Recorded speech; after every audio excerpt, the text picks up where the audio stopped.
Getting back to the Bolshevik Revolution, one of the ironies of it is that both Lenin and Trotsky were in exile, one in Germany, one in the United States. Tell us about who helped them get where they were going to make sure that revolution was pulled off. Well, let me summarize about 4 chapters into 4 minutes. Trotsky was in New York. He had no income.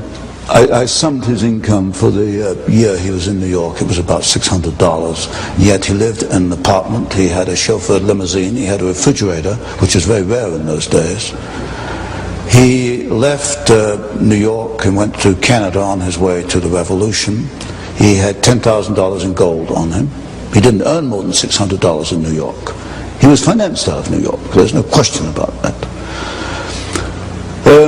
The British took him off the ship in Halifax, Canada.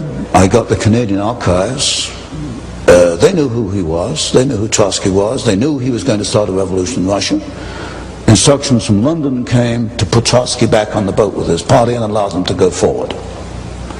So there is no question that Woodrow Wilson, who issued the passport for Trotsky, and the New York financiers who financed Trotsky, and the British Foreign Office allowed Trotsky to perform his part in the revolution.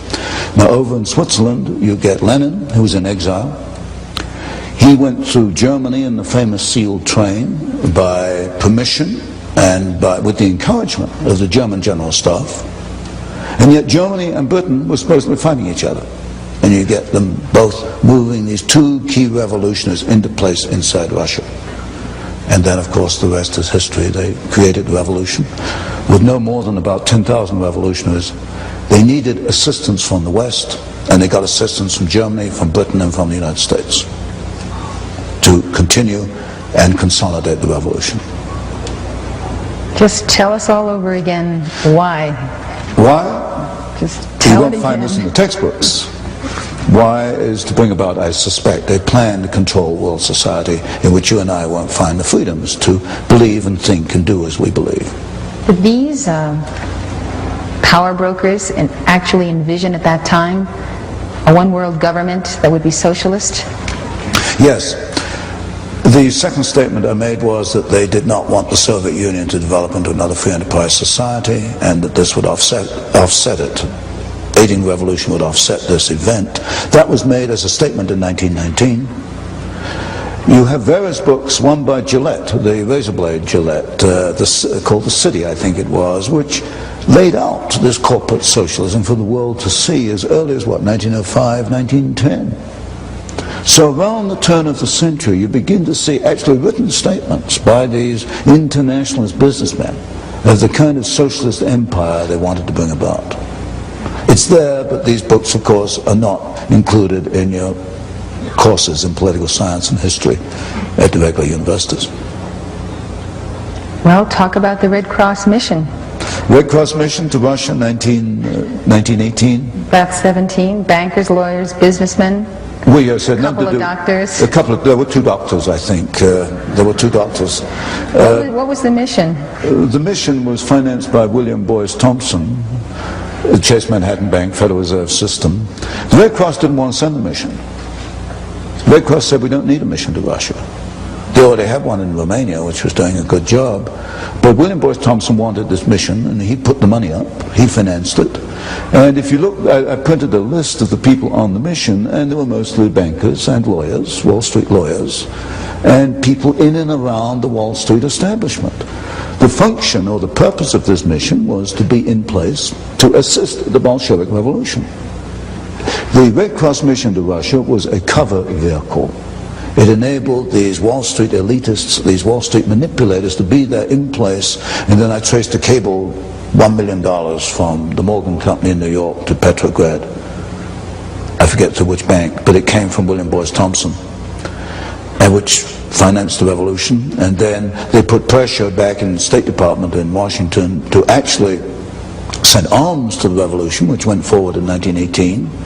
And then I found in the State Department files an extraordinary telegram in which Trotsky appealed to the State Department to send American Army instructors to train the new Soviet Army. And I think I reprinted that in one of my earlier books.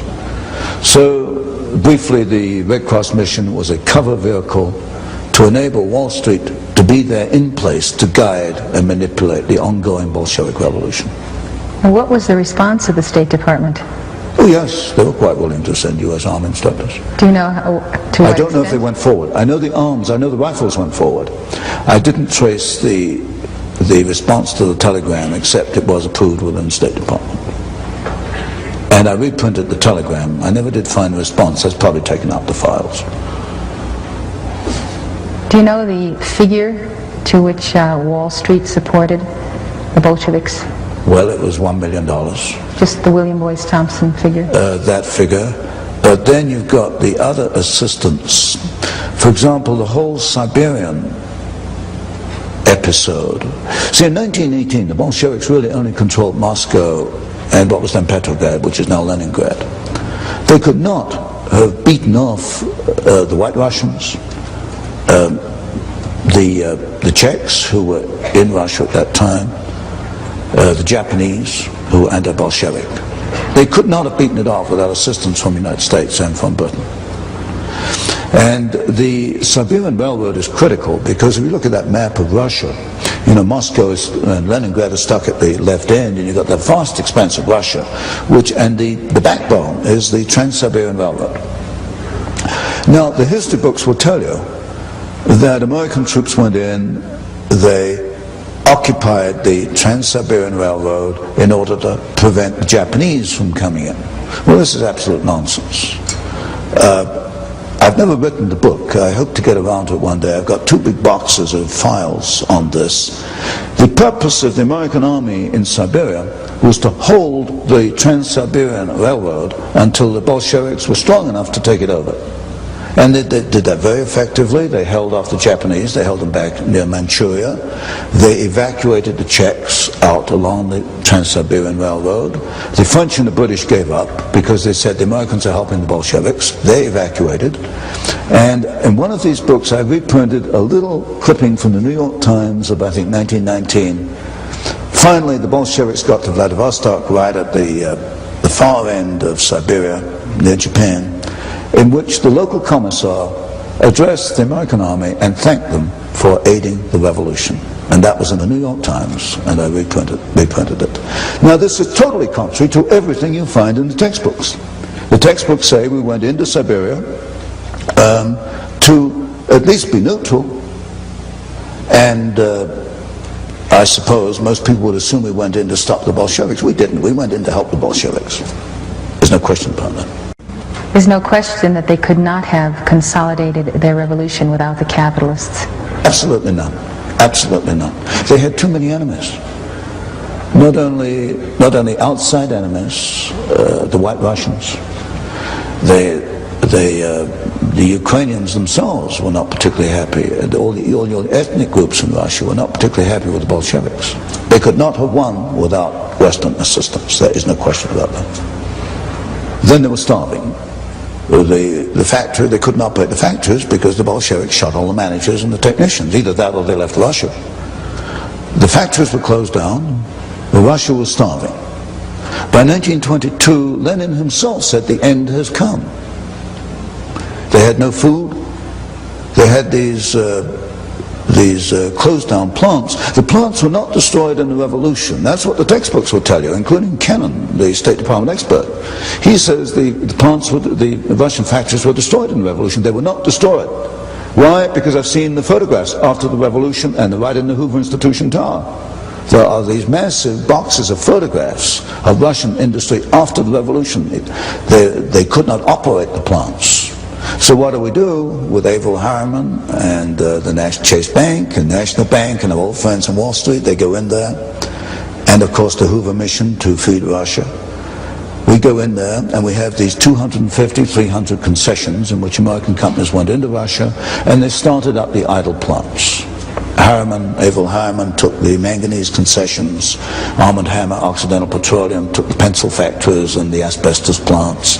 And all these top capitalists went in and they got Russia going on behalf of the Bolsheviks, because the Bolsheviks either shot or kicked out all the people who could run, all the Russians who could run the plants.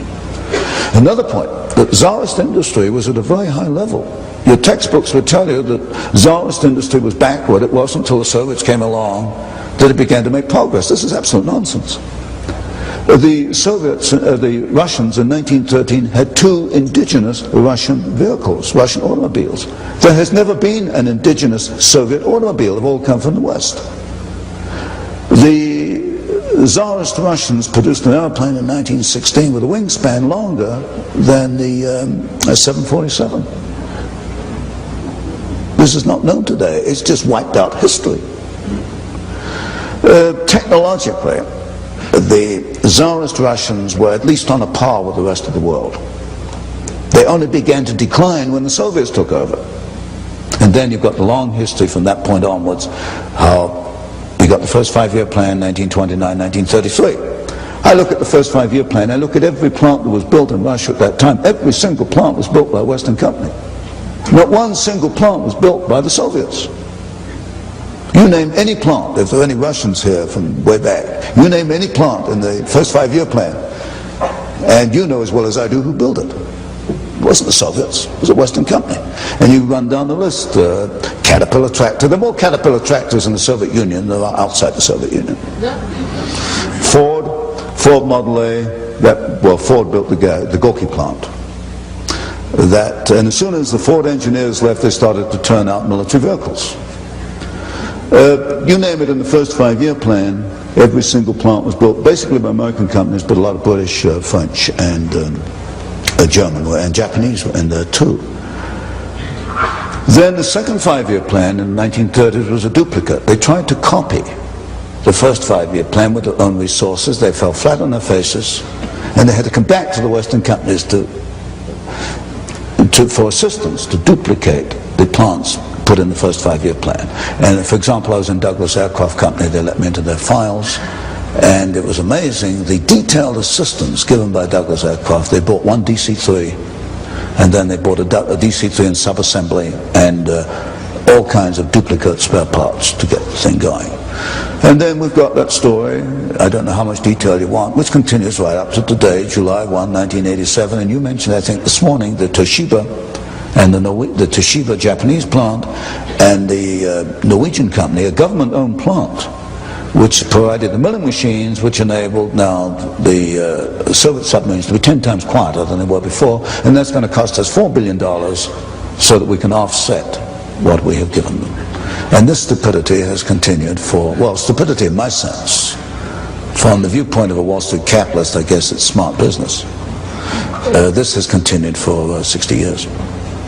And this supposedly by our allies, but this is not the people of Japan and Norway. No. This is again the internationalists. It's the internationalists.